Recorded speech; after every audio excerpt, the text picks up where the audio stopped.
കോഴിക്കോട് കുറ്റ്യാടിയിൽ താഴ്ന്ന പ്രദേശങ്ങളിൽ വെള്ളം കയറി. കുറ്റ്യാടി ചുരം റോഡിൽ മണ്ണിടിച്ചിലുണ്ടായി. കല്ലാച്ചിയിൽ വീട് തകർന്ന് വീണു. വീട്ടുകാർ പുറത്തേക്ക് ഓടിയതിനാൽ വൻ അപകടം ഒഴിവായി. മാവൂരിൽ വെള്ളക്കെട്ട് രൂക്ഷമാണ്. മിഥില ബാലൻ കോഴിക്കോട്ട് നിന്ന് വിവരങ്ങൾ നൽകാനുണ്ട്. മിഥില, കോഴിക്കോട് ഈ കഴിഞ്ഞ രാത്രി വലിയ ശക്തമായ മഴയായിരുന്നു. പകലും ഇടവിട്ട് മഴ പെയ്യുന്നുണ്ടായിരുന്നു. ഏതൊക്കെ പ്രദേശങ്ങളിലാണ് കോഴിക്കോട് മഴക്കെടുതിയുള്ളത്? എവിടെയൊക്കെയാണ് ജനങ്ങൾ ബുദ്ധിമുട്ടിലായത്? ഗോപി, കോഴിക്കോടിന്റെ നഗര ഗ്രാമ വ്യത്യാസമില്ലാതെ മഴ തുടരുന്നുണ്ട്. പക്ഷേ ഇപ്പോൾ നിലവിൽ ഞാനുള്ളത് മാവൂർ മേഖലയിലാണ്. ഇവിടെ ഇപ്പോൾ മഴയില്ല.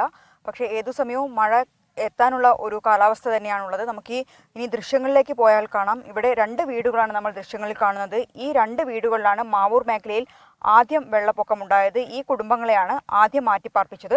4ഓളം വീടുകൾ, ഈ വീടിൻ്റെ പിൻവശത്തും 2 വീടുകളുണ്ട്. ഇത്തരത്തിൽ നോക്കുകയാണെങ്കിൽ 4ഓളം വീടുകളിൽ മാവൂർ മേഖലയിൽ വെള്ളം കയറിയിട്ടുണ്ട്. ഇത് കഴിഞ്ഞ 2 ദിവസമായി ഉണ്ടായ ശക്തമായ മഴയിലാണ് ഈ വെള്ളപ്പൊക്കം ഉണ്ടായിട്ടുള്ളത്. ഏറ്റവും കൂടുതൽ കോഴിക്കോടിനെ സംബന്ധിച്ച് പറയുകയാണെങ്കിൽ ഏറ്റവും കൂടുതൽ ചെറിയൊരു മഴ പോലും ഏറ്റവും കൂടുതൽ വെള്ളപ്പൊക്കം ഉണ്ടാക്കുന്ന പ്രദേശമാണ് മാവൂർ എന്നത്. ഏറ്റവും കൂടുതൽ വാഴ കർഷകരുള്ള ഒരു പ്രദേശമാണ്.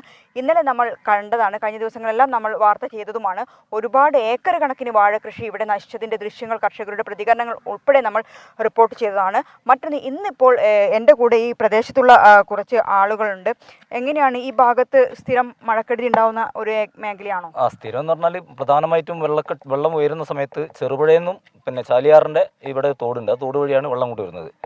അപ്പോൾ ഇതിൻ്റെ പ്രയാസം എന്ന് പറഞ്ഞാൽ നമ്മളെ റെഗുലേറ്റർ കം ബ്രിഡ്ജ് വന്നതിന് ശേഷമാണ് നമുക്ക് ഏറ്റവും കൂടുതൽ ബുദ്ധിമുട്ടുള്ളത്. കാരണം 4 മീറ്റർ വെള്ളം സ്ഥിരമായിട്ട് ഇവിടെ ഉണ്ടാവും. പക്ഷേ അതിൻ്റെ പുറമേ ഈ വരുന്ന വെള്ളം ഇതിപ്പോൾ 6 വീട് പുഴവായിട്ടുണ്ട്. നമ്മളിപ്പോൾ ഈ വീടുകളിൽ കുടുംബങ്ങൾ തിരിച്ചു വരാൻ വേണ്ടി നിൽക്കുന്ന സമയത്താണ് ഇന്ന് ഉച്ചയ്ക്ക് വീണ്ടും വെള്ളം കൂടുന്നത്. വെള്ളം കൂടിക്കൊണ്ടിരിക്കുക. അപ്പോൾ എൻ്റെ വീട് അവിടെയാണ് കാണുന്നത്. അവിടെ ഇപ്പം രാവിലെ കംപ്ലീറ്റ് ഒഴിവായതാണ്. ഇപ്പോൾ ഏകദേശം പിന്നെ കാലിൻ്റെ മുട്ടിന് താഴെ വെള്ളം അവിടെ ഉണ്ട് മുറ്റത്ത്.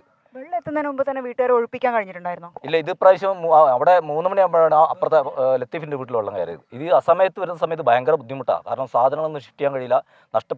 സാധനം നഷ്ടപ്പെടുന്ന പ്രയാസം അങ്ങനത്തെ ബുദ്ധിമുട്ടാണ്.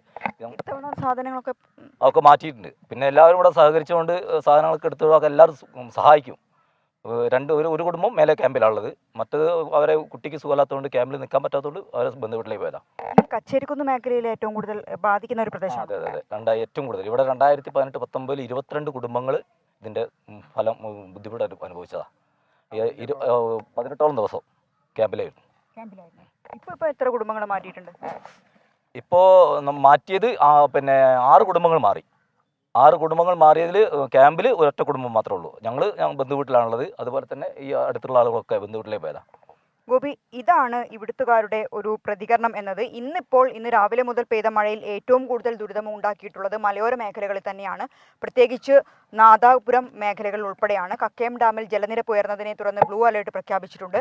മാത്രമല്ല കൊയിലാണ്ടി കാപ്പാട് തീരദേശ മേഖല അല്ലെങ്കിൽ കാപ്പാട് വിനോദസഞ്ചാര കേന്ദ്രത്തിൽ ഹൈടെൻഷൻ വൈദ്യുതി ലൈൻ പൊട്ടിയിട്ടുണ്ട്. അത് 7ഓളം ഇത്തരത്തിൽ വൈദ്യുതി ലൈൻ പൊട്ടി വീണു, അല്ലെങ്കിൽ വൈദ്യുതി പോസ്റ്റ് പൊട്ടി വീണിട്ടുണ്ട്.